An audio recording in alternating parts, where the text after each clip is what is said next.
सभी श्री रामचरितमानस कथा प्रेमियों को जय सिया राम। राम राम। श्री रामचरितमानस अयोध्या कांड दोहा नंबर 36 से पढ़कर सुना रहे हैं, अवश्य श्रवण करें। आज का प्रसंग है राजा दशरथ कैकेयी संवाद। उप भवन में राजा का शोक, सुमंत का आना। मंगल भवन अमंगल हारे, द्रबहुं से दशरथ अजर विहारे। राम सिया राम जय जय राम। पर्यो राव कहीं कोट विधि, काहे करस निदान। कपट सयानी ना कहते, कछु जागत मनो मसान।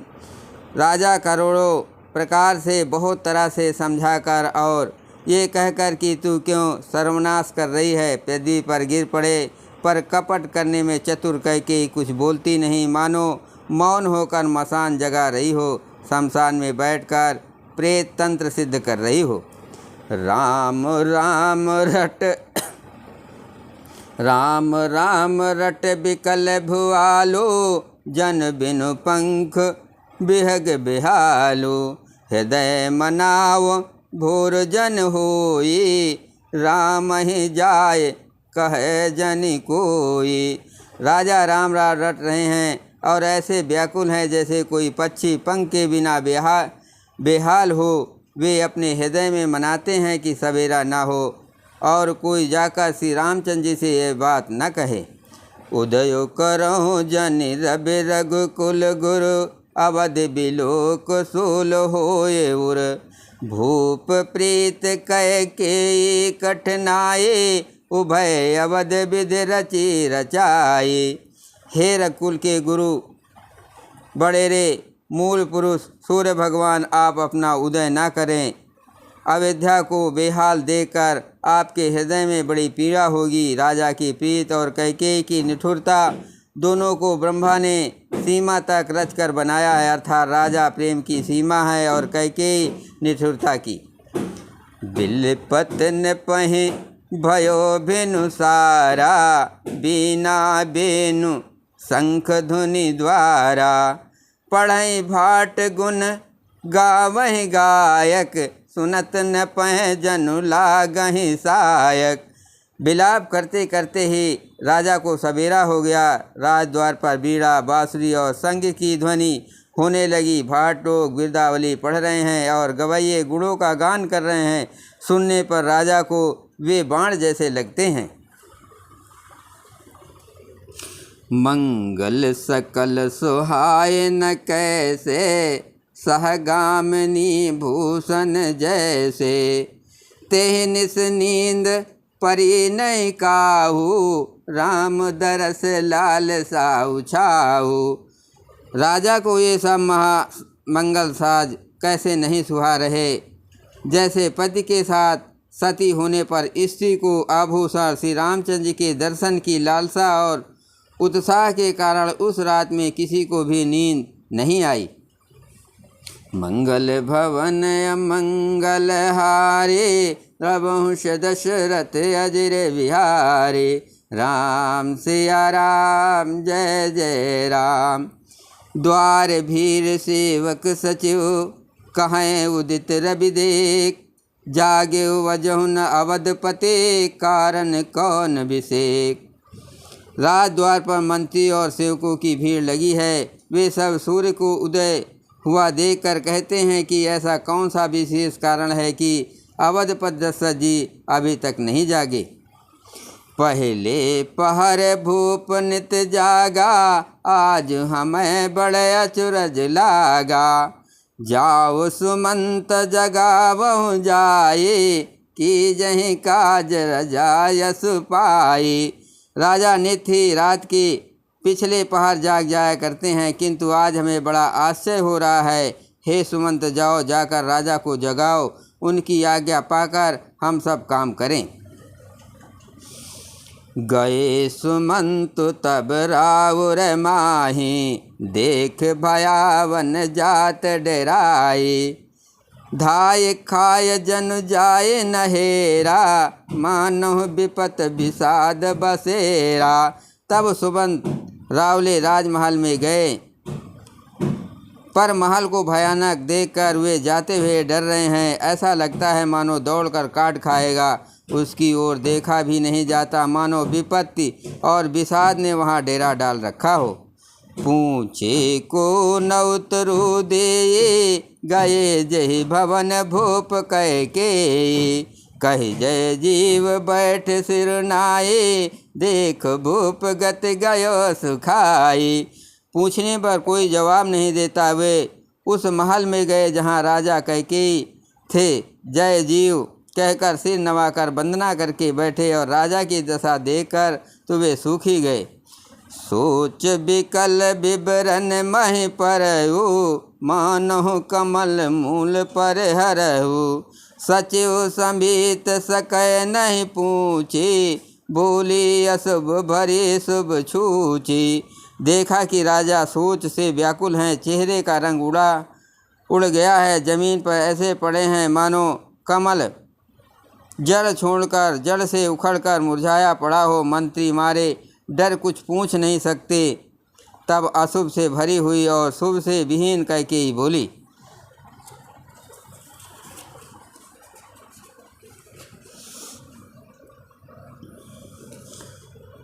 मंगल भवन अमंगल हारे, प्रभुष दशरथ अजर विहारे।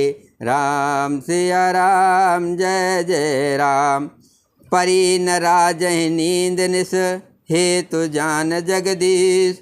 रामू रामू रटि भोर किए, कहे न मरम महेश। राजा को रात भर नींद नहीं आई, इसका कारण जगदीश्वर ही जाने। इन्होंने राम राम रटकर सवेरा कर दिया, परंतु इसका भेद राजा कुछ भी नहीं बताते।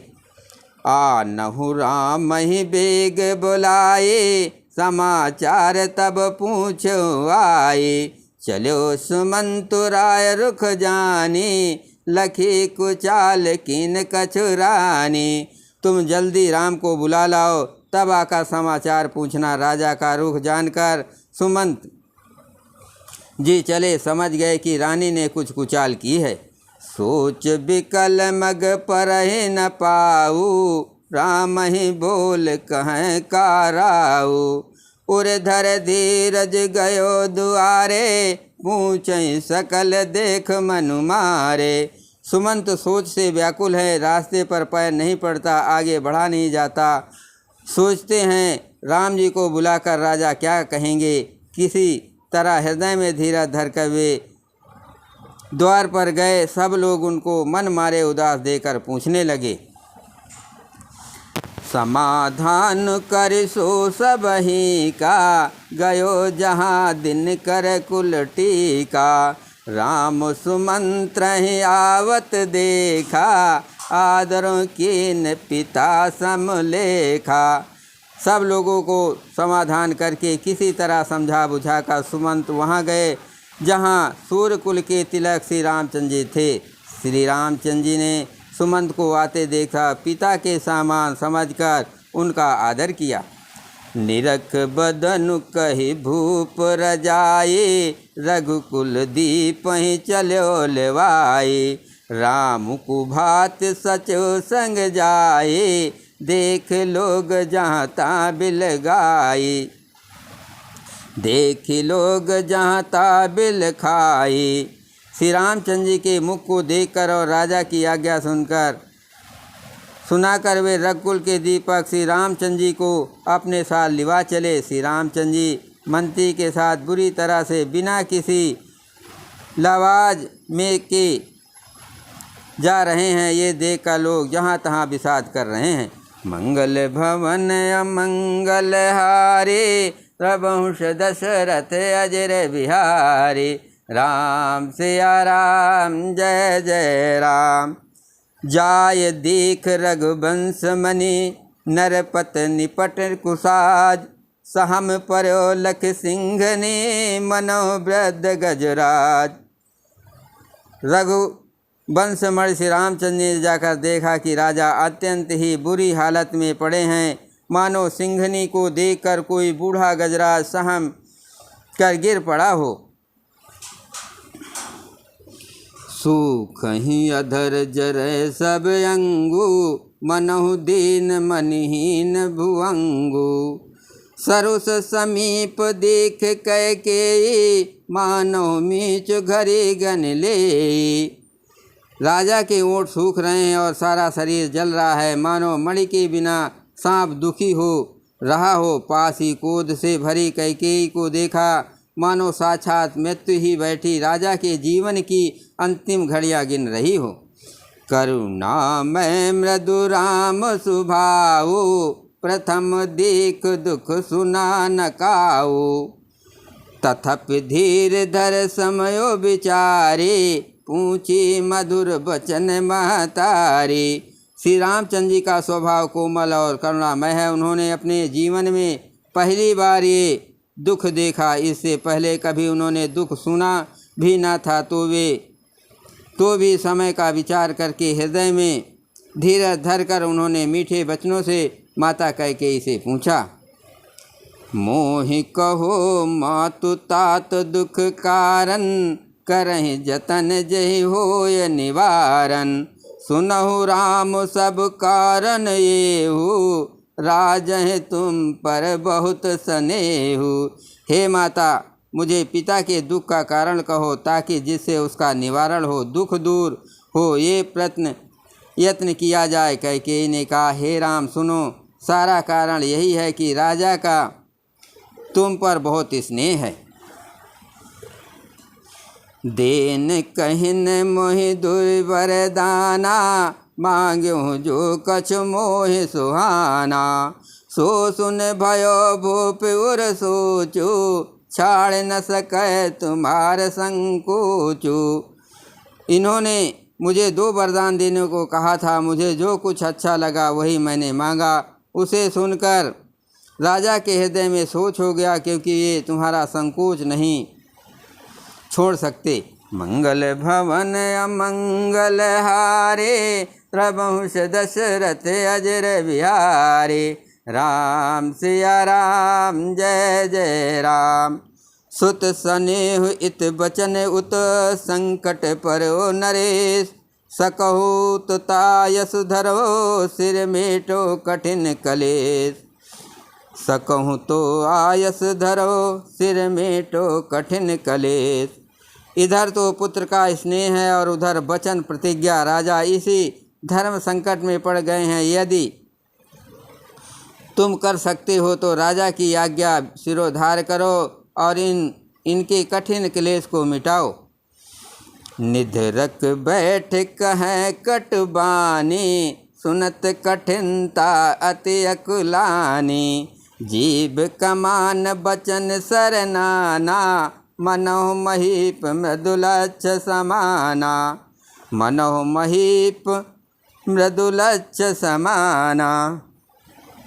कैकेयी बेधड़क बैठी ऐसी कड़वी बाणी कह रही है, जिसे सुनकर स्वयं कठोरता भी अत्यंत व्याकुल हो उठी। जीव धनुष है, वचन बहुत से तीर हैं और मानो राजा ही कोमल निशाने के समान हैं।